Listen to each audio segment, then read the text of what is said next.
in your simple language. This is just a compromised I'm a form of mentat, communication. Mr. Stevens. That's how I got it. I'm a genius. The adventures of grade school geniuses, of course, that have become StarCraft commentators. We'll save that story for another day. In the top left-hand side, representing good game gaming, this is Cyan.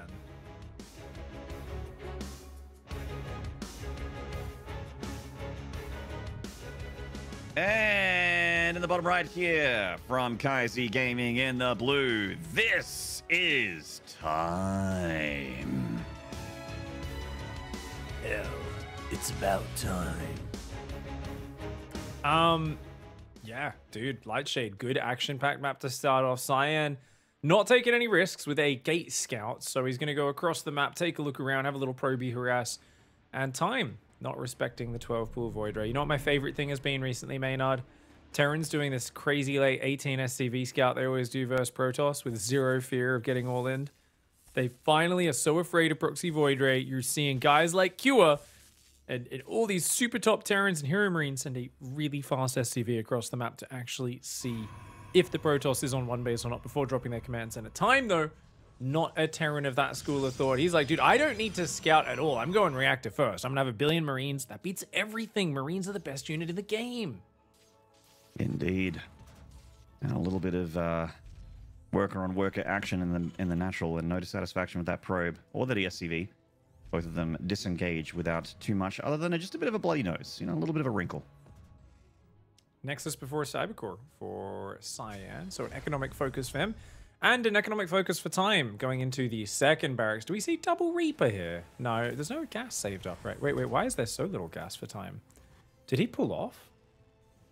Oh my lord, he pulled off gas. Right, so this is the nice quick 3 racks opening. Oh, very cool, very cool. This is really prioritizing getting a lot of Marines out. I mean, that's such a long pull-off gas. He's barely going to have enough to get Stim out, but this is going to allow him to afford a lot of SCVs. He might even be able to squeeze a bunker in. Sometimes you are concerned about the fact you don't have a ramp on the natural. I think with reactive first, you should have enough Marines that you could just push out front to the ramp and kind of look to flank them if they push in a little deep. Second gas does go down a little earlier with this version of the 3 racks. Whereas with the older version, you kind of drop second and third gas a bit later. So this is cool. It's going to be a big old bio push. This Adept's job is to try and figure out what the heck is going on. Seeing 4 Marines already this early is a sign that the reactor is up good and quick here for the Terran. So just going to disengage and just rely on the Shade here for scouting. It's the most painless way to scout here for Cyan. Less vision, but you don't risk the Adept. And the Phoenix is on the way here, and I always feel like when you're going Stargate against a 3 racks, as far as build orders versus other build orders are concerned, it's not a build order win for the Terran, but I would definitely be happy as a Terran if I was up against a guy going Stargate with a 3 racks. Yeah, it allows you to scout the 3 racks if you go straight across the map with the Phoenix. Gladly, for the Protoss fans, he is. Otherwise, you go for a 3rd base under a Robo and you might just die. Yeah, Phoenix aren't great against it, but used correctly, they are a fantastic harassment tool. So we'll give some great information. And there is a 2nd and 3rd gateway up pretty early for Cyan. So that gives him a reasonable setup to deal with this. Now, you could argue that without having the Robo, you don't get like Immortal or Colossus, any of those power units that shut down Marauders and Marines early. Cyan was looking for a 3rd base. I imagine you're going to change that now that you know it's a 3 racks. So drop a 3rd Nexus after spotting a 3 racks. That would be a little wild, Cyan. Yeah. That would be very wild. And he's dropping, I mean, look, I was going to say, when you see a 3 racks, you lock things down in the natural, you drop shield batteries, and usually on 2 base with shield batteries, you could just get out a handful of gateway units and be completely fine.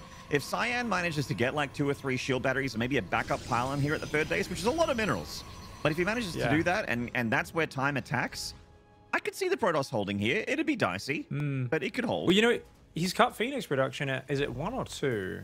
I think it was 2. 2, so that's like very minimal. They're literally scouting Phoenix. This is Cyan being like, yeah, I just don't want this unit. Just going to build lots of gateway units. The sentries can be amazing versus this, and tons of Adepts, which are good versus Marines. I don't think there's any Marauders with the first push out. There's 1. Okay, so Run Amok just showed us there. Yeah, bit of a later push out actually. Time is like, maybe because it's scouted, he's not committing too hard. He's got concussive +1 on the way. He's got a very quick factory and starport behind it for this build. Obviously, this build has very delayed tech naturally. Phoenix will start picking up some of these marine spotters, and Glaives is going to come in. More Phoenix production and +1, so Cyan wants to smack a bitch. He wants to just fly across the map with a ton of adepts and do his own all-in, because Glaives scales terribly into the late game. Now, this is weird. Normally, you see this as a great kill move against those 3 CC builds, because when you go Phoenix, you know they play 3 command center, they might do like a Cyclone Viking push, and then they take the 3rd CC bind. The whole point is they stim their shields, their +1 upgrades are super late, their bio count's low. In this scenario, the Terran is pumping 3 racks stim bio the entire time. So hitting a giant adept attack seems kind of wild to me, and yet we're seeing Mass Adept Phoenix on the way. Now, he's got a great economy, does Cyan, so he could obviously still flex out of this, add disruptors or something to it. But I mean, it's been a while since we saw Adept Disruptor as an actual straight-up composition, so that would be insane. I got the push coming out here from Time, and it definitely could have hit a little bit quicker. Like, he could actually be hitting right now. Usually when you push with this, you want to be hitting while +1's finishing, like as a bit more of a timing attack, but he is coming up, and all things considered, Cyan has gotten a couple more rounds of Adepts in. The Shades getting a look at this bio ball.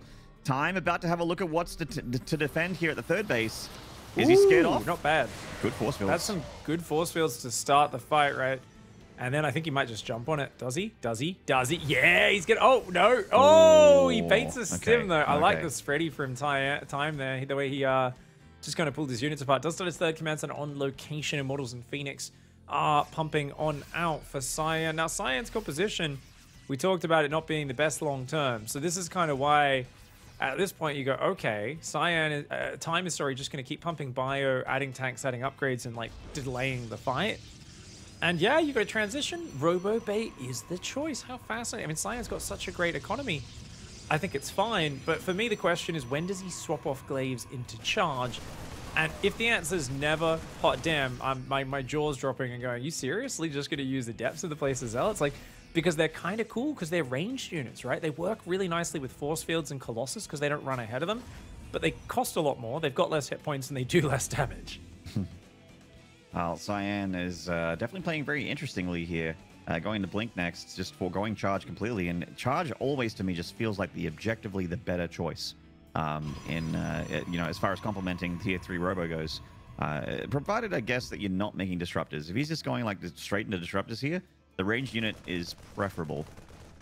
It's just, I'm like way more interested in what Cyan's doing because Time's playing very normally here. He's obviously starting to get active on the map, taking out top right there, and obviously threatening at the bottom there with the medevac, but like really just taking his time, pun not intended, of just chilling. You know, getting the 2nd eBay, armories on the way. So actually a little bit behind on the where he'd want to be with the upgrades, but otherwise, you know, not a huge threat at the moment to Time. In fact, he's threatening Cyan right now with a push. Just get caught by this observer here.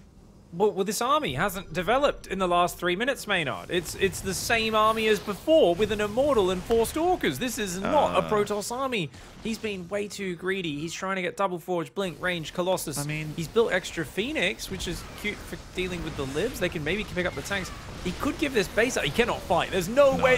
Cyan goes for a disastrous choice to engage there. He needs Colossus against this. When you say it's not a Protoss army, I mean, it's technically a Protoss army. There's Protoss units. Yeah, there's like 4 of them. It's not an army though. It's like a police squad or something. It's like 6 dudes. It's a hit squad. Yeah, it's a gang. You know. GG. Oh, GG. Nicely done by Time. I like that choice by Time to pull back when he did, avoids the engagement, and then comes back across the map. But the reason that we were talking about this Adept attack being an all-in is because Adepts don't scale that well, and you saw that. Why? He just stopped building Adepts completely. The gateways weren't doing anything. There was great infrastructure there. 8 gateways, double robo, like 4th base. That was an amazing economic build-up for Cyan. But I do think he just pushed his economy a little too hard. It was just a little too slow on the Colossus or Disruptor transition. I think a great opening, and I do think Cyan put himself ahead. Look at this, 67 probes versus 45, and he shuts down the first attack. I mean, that should put you ahead, even if you've had to commit to some weird tech to do it. But the fact that this was over 2 minutes later and there was no more army out, I mean, that definitely tells us something went very awry. Yeah, I'm not sure what Cyan was. I don't want to say what was he thinking, because it's such like a backseat gamer thing to do. But it's just sort of like, what was the plan for Cyan? I guess is a better way to say it. Like, where was he headed? Yeah. Obviously, Colossi and getting into splash damage, but it was really, really late, and he wanted to go to Resonant Glaives. He wanted to make a ton of Adepts, and it felt like maybe he had the intention of flooding with Adepts with maybe some Stargate units to assist, but thought against it, realizing, oh no, wait, there's a 3 racks. There's going to be a lot of bio there. If I go Mass Adept against a guy that has a lot of bio, that's kind of suicidal. So, it felt like maybe he was, kind of just flip-flopping around there. Maybe it's just his, maybe getting a bit of tournament jitters, knowing that the last season was really not that great of him. A bit of an underperformance for Cyan historically. But yeah, maybe hopefully not putting too much pressure on himself. I hope he can reset and show us a cleaner game too here. Well, for such a fantastic early game as well. That's what's the disappointing part, is that it's not that it's like, well, this was just bad play. It's like, no, it was great play, but then there was such a big greedy window, right? Which it kind of makes sense to play the way you played if you traded armies there and you killed the whole Terran force. And you're like, oh, he's got to rebuild from scratch. I'm ahead. Let's be greedy for a little bit. We'll get the Colossus out just in time for the next push. But both sides preserved their entire army and kind of went to the next step. So yeah, I do think just a little bit maybe lacking map vision, kind of realizing just how slow the third was. The Phoenix weren't particularly active in that game. So I think Cyan kind of took his finger off the pulse of that game and lost track of where they were. Yeah, it didn't really seem like he knew where he was. He was kind of like feeling out in the dark. Couldn't really see what was going on or really had an idea of what was happening. We're going to take a short break, guys. When we return, Game 2 between Time and Cyan. Do not go away. We'll see you then.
What is up, Chatland?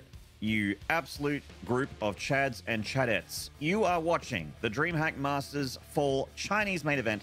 I'm Maynard, and with me is Pig. Two Chads and Chadettes ready to cast more StarCraft 2 action for all of you fine people out there on the internet. Indeed, we are excited to continue this series, and I think that last one started off really nicely and interestingly, and we mentioned at the get-go that the Protoss players in this region, they like to go head-to-head with the Terrans in big old macro games, and it's often the Terrans that have to take the fight to them. Well, that was the case in the first map, but so far, I believe Time's matches have been characterized by, okay, it looks close, it looks like this will be a great match, and then Time does an attack, and they die. This wasn't too complicated. He just did a big attack. There was very little resistance to it. So you've really got to respect. He's going to hit you in the mid game. He's going to take the fight to you, and you damned well better be prepared. Yeah, absolutely. Is the scariest player in the entire region for a reason. That's because he's just seems to. I don't know if it's actually. You know what? I don't know if it's mechanically. If he's mechanically better, or if he's just it's confidence, it's sort of like prestige that he's built around himself, an aura that he has around himself. It is the man that I'm talking about up here in the top right from Kaiser Gaming. This is Time. Experience, aura, deep understanding of when to fight, when not to, and how to. An extra figure of prize money, I think, as well. Yeah, a few digits of extra prize money helps a bit. His opponent, though, is absolutely no walkover, representing Good Game Gaming. This is Cyan.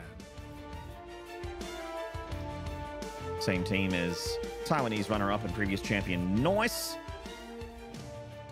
Yeah, and it's good to see them supporting so many players and doing so well. I mean, obviously it was a bit of a bummer for Nice to get eliminated, but only because, I mean, we do need to make sure we do a performance enhancing drug test on Haas after the way he played PvP in that finals. That was that wasn't fair, man. I was like, well, Haas is just looking ripped. He's smashed through both of his matches versus Nice. Really just looked so in charge in those series. Yeah, I actually felt like it was a different Haas this season. Not only in looking strong in game, but also like the ceremonies, like the I can't hear you crowd kind of like waving the hands up. Whoa! Did Time just pull a Maynard, losing his first SCV to a scouting probe? Oh my god! That's and it's called a reactor Maynard, first, guys. so he's got to pull another one. Oh my god! He almost lost another SCV. Oh, I wish we had player cams. Time is triggered right now. He's screeching to himself. He's punching his keyboard. He's like, no, stupid, unfair. He would have like the eyes starting to tear up a little bit. His ears would be turning bright red. Be like super, super angry right now. Just basically take any Artosis reaction off his stream and implant that in your mind. That is exactly what Time is feeling right now, because that is a bit annoying there. And Time's doing the exact same build order as game one. Did I mention something before about Time being a bit predictable in this matchup in previous seasons, Maynard? Yes, you did. You mentioned that. Good. I'm glad I did, because I have a feeling he's going to use this probably the first rounds of the bracket as well, until Protoss players start beating him. I think this is his new go-to. Yeah. I mean, I just think 3 racks is just such a solid opener. You know I love it. And when the professional Terrans do it, it just makes me think, why doesn't every Terran do this? It's such a noob killer. Obviously, Cyan, extremely far from a noob, but considering it's very effective at the highest level, and it's one of those builds that can kind of auto-win if your opponent doesn't react correctly, and you have a really strong, confident follow-up. Just seems so smart. I think it is hard because Protoss does have more mobile tools than you. So I think against a three gate blink executed really well, which is exactly what Cyan's going for right now, I think it puts him in a fantastic position to kind of take the wind out of your sails and can really build the lead. I think even in that last game, Cyan built quite a nice lead. I agree though, it's an amazing build. And in the past, my attitude has been you should always mix it into a series. But mix it in. If it becomes predictable, I feel it becomes a lot weaker. And it's not only something which it felt like with Cyan's build he predicted. He now gets a shade in and completely confirms that this is exactly what he's up against. Well, knows what he's up against, and let's hope his reaction's a little bit more solid here for game 2. In game 1, I thought that the third Nexus was holdable. Obviously, with the force fields were really, really quite nice. The amount of adepts he had with Resonant Glaze was awesome as well. But this time, he's just going for the Blink Stalkers, and he has one sentry. One. And he has a Robo. So these are not good signs of, I'm going to stop the 3 racks from Cyan. Yeah, this is mega greed, but there's a very tight ramp, and a force field well placed on that can be very deadly. So that's going to buy a good bit of time. That's a forge as well. Wow. I mean, Cyan really trying to just defend this with the bare minimum number of units right now. It's the same sort of build with a pretty quick factory behind it. But if you just walk up that ramp, these Stalkers and Sentries, I mean, this is a really good setup from Cyan, and I do feel Sentry's one of the best units holding it, but oh, he moves away from the ramp, Maynard! I think Cyan's dead. Oh, I mean, Stalkers are good units, but so are Stim Bio units. Oh, I don't think he's dead just yet, but he's definitely going to take a ton of losses here, and those Stalkers should not have run in that direction. They needed to run to the right. The whole trick with Stalkers is you need to pull into the open ground away from the Bio and buy as much time as possible, but now he's lost most of his DPS. Attack does get held. 2, 3, 4 probes go down, and a whole ton of Stalkers. We want to see that battle report, of course. Ooh. And it does end up being a 350 resource advantage. So a slight resource advantage there in the win for time, but a lot of expensive units, gas-heavy units that are Stalkers that need replacing. However, Cyan has a third base up. Charge, Immortal, +1 armor on the way. So there is a fair bit of things going on behind this. I can see Cyan absolutely continuing on in this game. I don't think he's massively behind by any means. No, he did not die, obviously being a little hyperbolic there, but it was a pretty good trade for the Terran. Yes, it cost him a lot of bio to do that damage, but it's not just the 350 resources, it was 350 gas. And that was lost there for Cyan over time, which is the more precious resource, and definitely something that the Terran would be happy with as far as trades are concerned. Minerals not the biggest of deals. A nice little bit of trading here with the Stalker Scuffle at least. Good blink from Cyan. Charge is about to kick in. 60 probes, a nice point to stop with this mid-game army. But it is a mid-game army, and we've seen this army in other regions recently. Oh, it does so well when the Terran commits to a push right about now, and in a minute, maybe then 2. After that, ooh, that bio count when it gets big enough. Zealots, if you get great force fields, it can work, but oh, that's an awesome catch. Wow, that's a huge catch, actually. He gets a cancel on the command center. And that means, oh, he even gets in the main. A really great decisive maneuver here from Cyan. A great read on the situation, and he's being annoying right now. Obviously, some of the units about to pop out of those production facilities, like the tank and extra bio, will be able to hold that. And he's going to try and pounce on the third base. Force fields from Cyan, not too bad. There is a little bit of an opening, but enough to push back time initially. Oh my god. Oh, is he going to get another cancel? No, the drop, the tank. Tanky back comes down and saves the day. Take me to the front lines. Second forge on the way for Cyan. So the transition, I don't know, man. I feel like splash damage is so important here. I feel like going for Storm Drop is amazing. Oh, he's jumping on the army on the right side and actually does start to take out some of the bio, but not many Zealots there. The Immortals will turn and take the fight. Marauders do drop very quickly to Immortals, but got to be careful of getting swamped by those Terran units. Right now, there is a Prism on the way, a massive worker advantage. Cyan's going for a 4th base, so it's basic units, but it's I'm going to control the map. The lack of Stalkers, all those Stalkers that died earlier, you can see is really hurting, because a few of these moments, you could blink forward, snipe, and medevac. If only Cyan could get control over that. He's going to add the Robobay and start into those tech units as well. And I mean, just looking at the workers all game long, it feels like Cyan's absolutely killing it.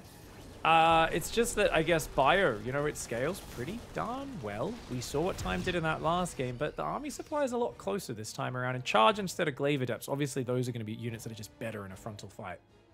Yeah, I'm a much bigger fan of how Cyan's playing this game out. Obviously, defending the 3 racks was a little dicey and not that great, but he's defended. A defense is a defense, and he's managed to recover quite nicely here. Not that many Stalkers, like you mentioned, which means that his countermeasures to the Liberator are a little bit lacking. So he's got that there to cover with the tank and the bio as well. And Time really wants to push the issue here at the third base. Time for the Prism to get something done on the other side of the map. Well, Time's actually going to pull back for now. I think Time realizes, hey, you don't have any big splash damage yet. Your army's so big. You've invested in so many Immortals. I think I've got a bit of time. I have a little bit of a window before you get up that stuff that I need to push into. Not only that, 4cc second eBay armory, so he's actually happy to just kind of go to the ladder stage himself. But Cyan doing a great job of harassing and buying, you know, a little bit of pressure, taking that away from himself at the same time. 2 Vikings do queue up. So I think that's a good idea from Time. He says, no, let's not let that Prism sit in the back of the base. That's a bad idea. He's going to try and pick it off on the right side of the main base here, but not enough firepower to gun it out. So it has that dead space where it can chill and survive, or even just retreat to the bottom right of the map where it's also quite safe. There's not a whole lot of presence from the Terran out in the map on the moment. He's going to liberate it here for harassment. Ooh. 4th base is a little exposed. Oh, quick Good warp in read. though. Yeah, nice. Yeah, and with the shield battery there as well. I mean, the Stalkers, we get just 2 probes for a lib. So it really shuts that down. Not even, and great map vision for Cyan as well. I'd love to see a few more like pylons spread around the edges, just as like warp in points and stuff. But it looks like Cyan's already poised to maybe even take a 5th base on the left and setting up that pylon ring that we were talking about. Colossus are coming out in big numbers. 2-3 upgrades on the way for Cyan. Colossus range is going to kick in. There's Archons added into the army now. Dude, this is a full steam ahead Protoss. He's made it past any scary window. Does Time have Ghosts on the way? Because he damned well better. He's going up against the Protoss that's got a ton of late game stuff. He does indeed. 3 Ghosts are on the way here. I don't think he's got enhanced shockwaves just yet. He has got the Viking and the Sense Tower ready, so Prism heading the main base will be pretty tough for Cyan. On the left side, Time is trying to secure a 4th to get that planetary up. I like that he's making a bit of a SimCity here. It's not a complete wall off, but it's enough of a... What are you doing here, mate? Just waiting for a mate. Just waiting for a mate. What are you doing here? Why are you parked in the mineral line of the 4th base? Just waiting for a mate. Have you been drinking? He's nah. Have you been drinking? Nah, I wasn't driving the Immortal. I was just sitting in it, man. Problemosopher?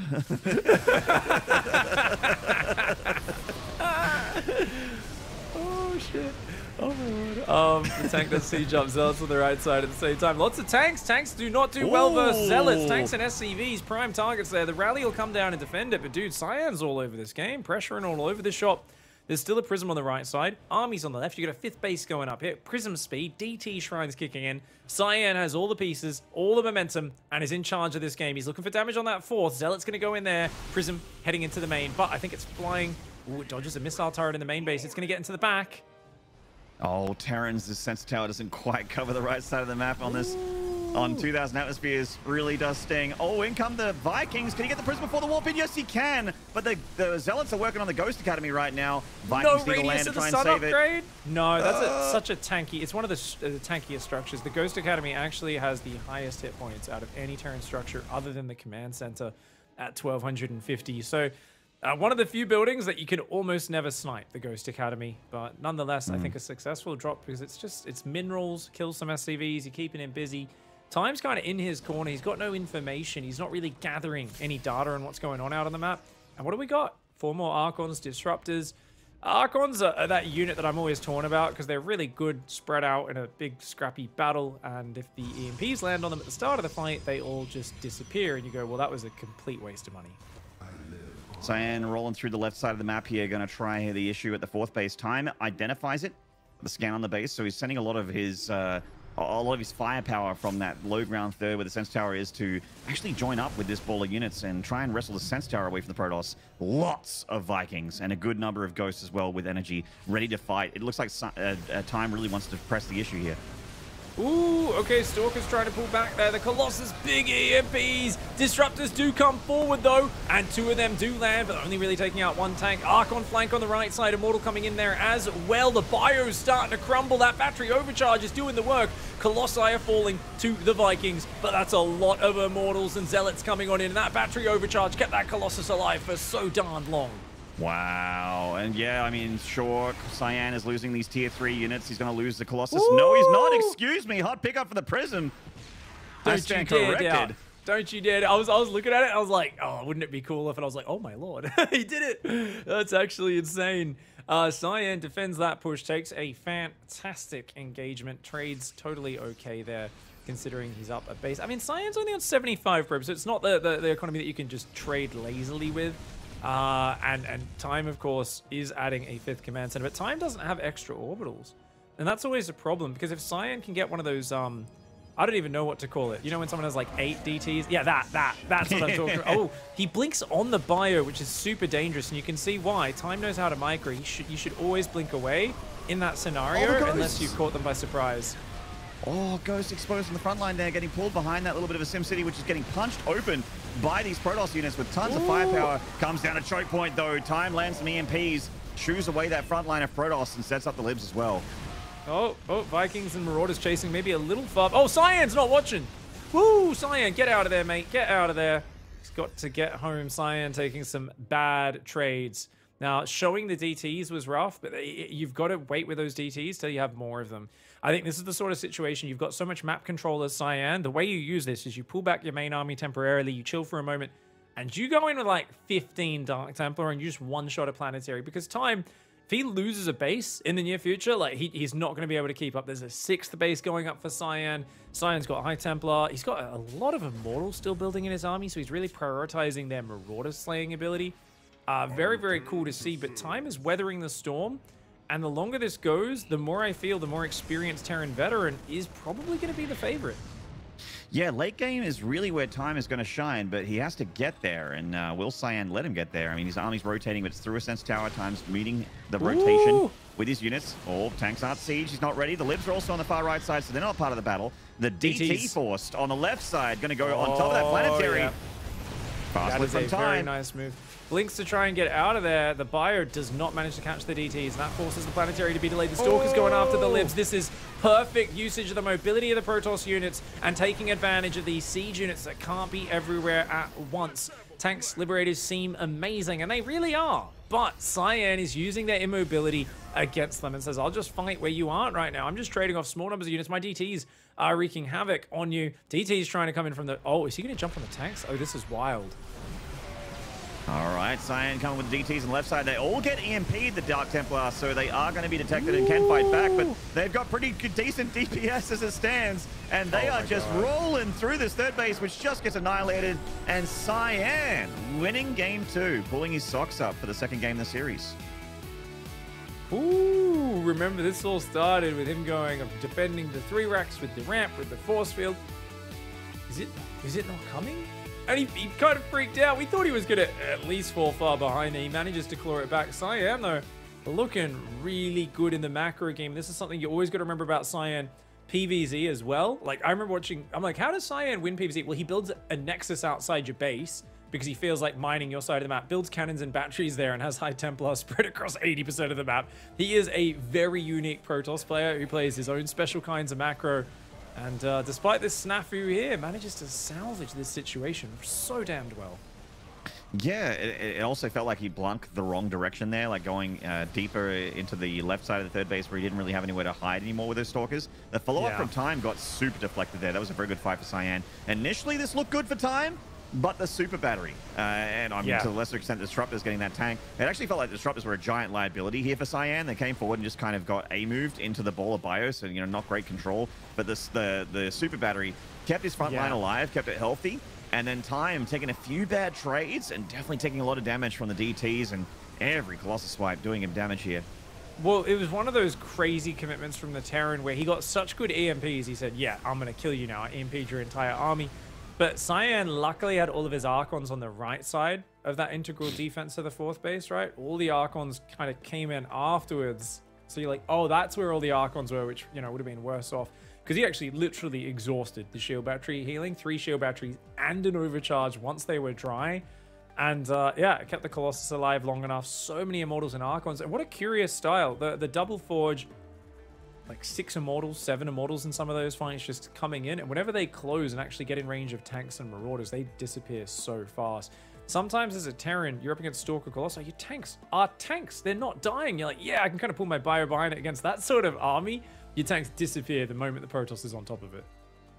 Yeah, charge lots. If there's nothing keeping the tanks from being wrapped around by charge lots, they are going to go down real quick and in a hurry.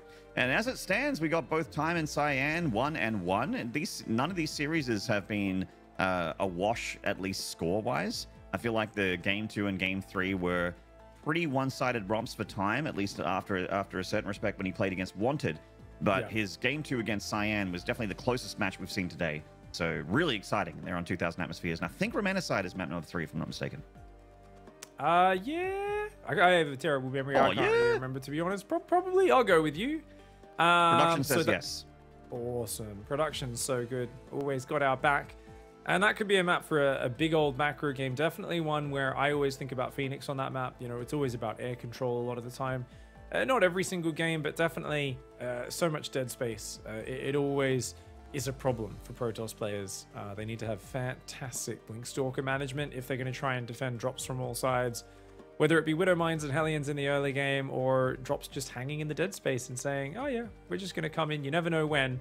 There's an observer watching it. The Protoss is going, can you just fly into my Stalkers now, please, so I can deal with this threat? And then the Terran's like, nope, I'm going to wait till I'm hitting 3 places at once.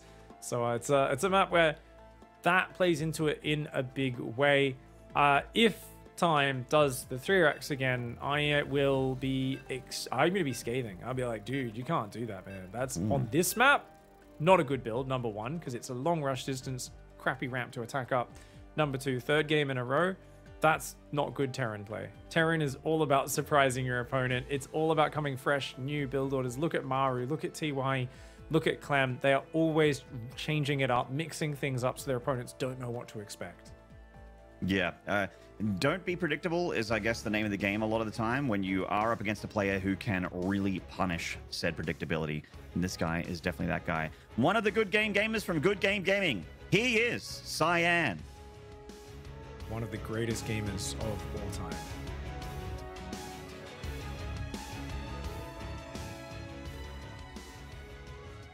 And in the bottom right hand side, fast as lightning.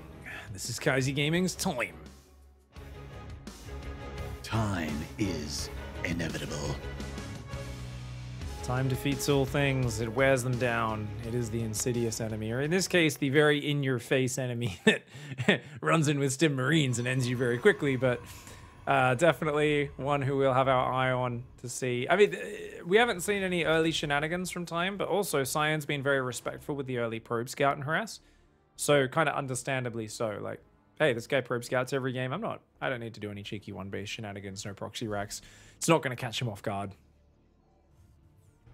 I remember last game, the probe actually got an SCV kill, which you don't see at the high level of StarCraft very often.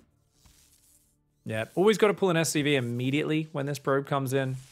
And you see that Drilly Boy does back up his buddy there and defends. So 2 SCVs, both taking a fair bit of damage. Probe will try to regen shield, so it is going to be a Marine to start things off. Already a build order variation for Time. Cybercore going down after Nexus once again. So I think for Cyan, you know, he's just like, hey, I just want to delay you, harass you a little bit, and confirm that I'm allowed to do my greedy opening at home.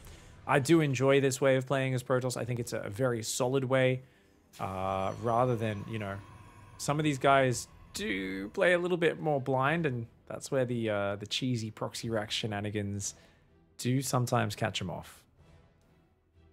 SCV coming in to confirm what's happening in Protossville. And sees that it is indeed a Cybercore down with the Nexus. Fast expand for the Protoss. And, ooh, no 3-Rex pig. Yeah, this is making me happy, Maynard. Second gas goes down after that factory. And double Marine production. Stargate for Cyan. So Phoenix for Cyan. Looks like, I would imagine, a standard Widow Mine drop for Time. To be fair, this kind of plays into Cyan's advantage usually, but I mean, we've seen plenty of players who, oh yeah, they should be able to defend this. There's so many angles. You don't realize where that Widow Mine drop's coming from. It can always catch you off. No, of course, scouting, real abilities for Time. So keep his eyes on it.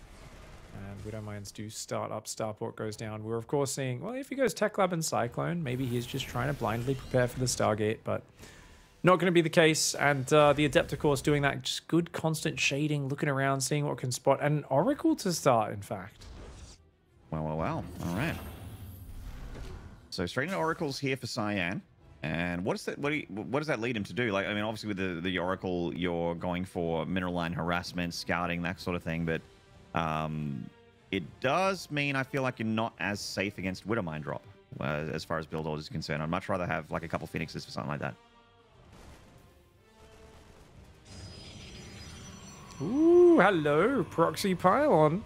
And another Oracle. Oh, okay. So I guess we're going to see an Adept attack. Adept Oracle Absolutely can do some cool stuff. 3-gate Adept Oracle. I mean, does that mean we're going to see a third Oracle as well? I think Cyan might just be holding down the Oracle Adept button and looking to overwhelm. Okay. I mean, I like the build. I think it can be quite effective. Oh, that Widow Mine. I saw that target. There it is. There's another one. One above the starport and one above the gas. Oh, sneaky snake you. Of course, for those who don't realize, the game is, of course, not top down exactly. It's on a bit of a slant. So you can kind of tuck Widow Mines just above the top of graphics. You can still see the line coming out of it if you look closely.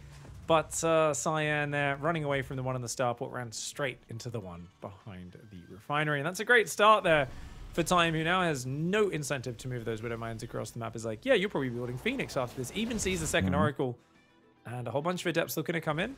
But this is already basically being held. Oh, actually, 8 Marines going across the map. That means it does diminish his defenses at home for a little bit. Now, for all you Terrans at home, we call that maneuver Crouching Refinery Hidden Widow Mine. It's a very, very strong strat, especially at Protosses that aren't paying super close attention.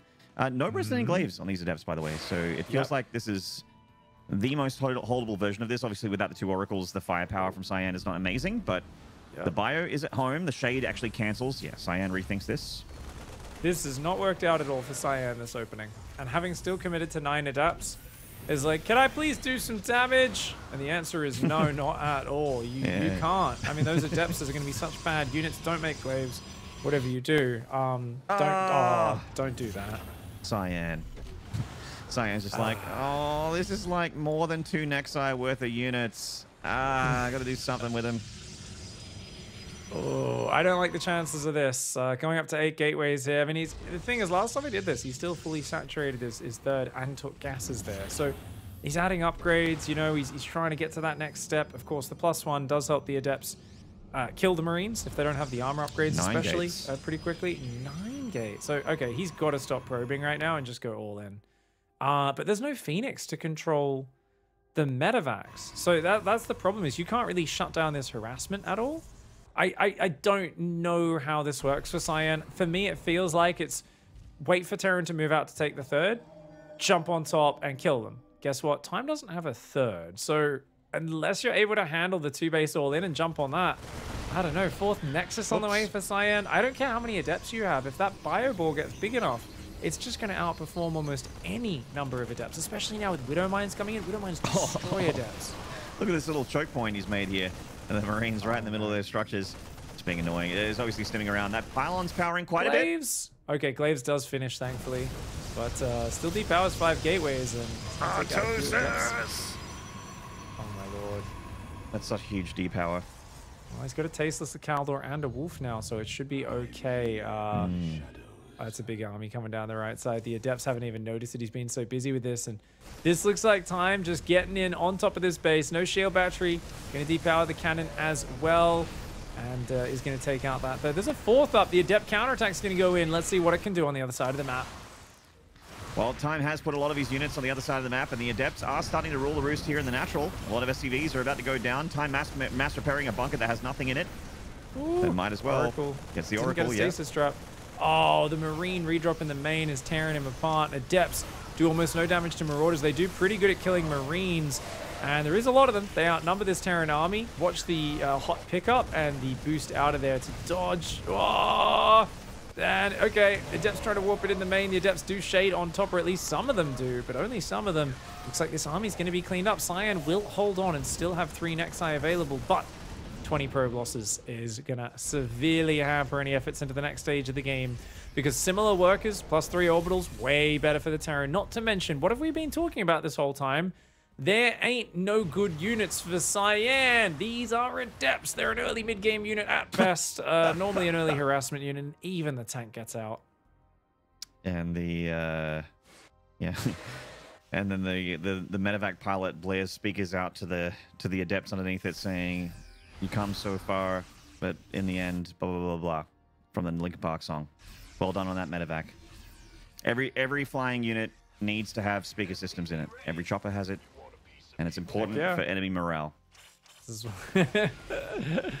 the chopper's flying in there over the base, and Bunch of probes coming in behind this, but it is just a whole ton of adepts. We got one big attack, and Cyan down in the army supply. These adepts, they better be worth their weight in gold. Spreading across, try to drag the Widowmines onto the Terran and away from the biggest clump of the adepts.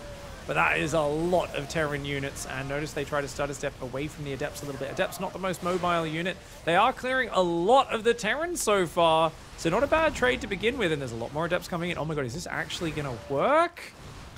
Well, Time is very reliant on these Widowmines here to soften the blow and doesn't have a ton of Marines, and a lot of Marauders in the army is going to not do great against the Adepts and vice versa, and Cyan's actually starting to find some really serious damage here. He's in the main. Oh, I mean, there was no wall off to hide behind. That was the big problem. There was nothing to stop the shade, and they just jumped right on top, negating their immobility. That was such a powerful attack from Cyan, and I think Time's like a little surprised, going, what the heck? That was not meant to work.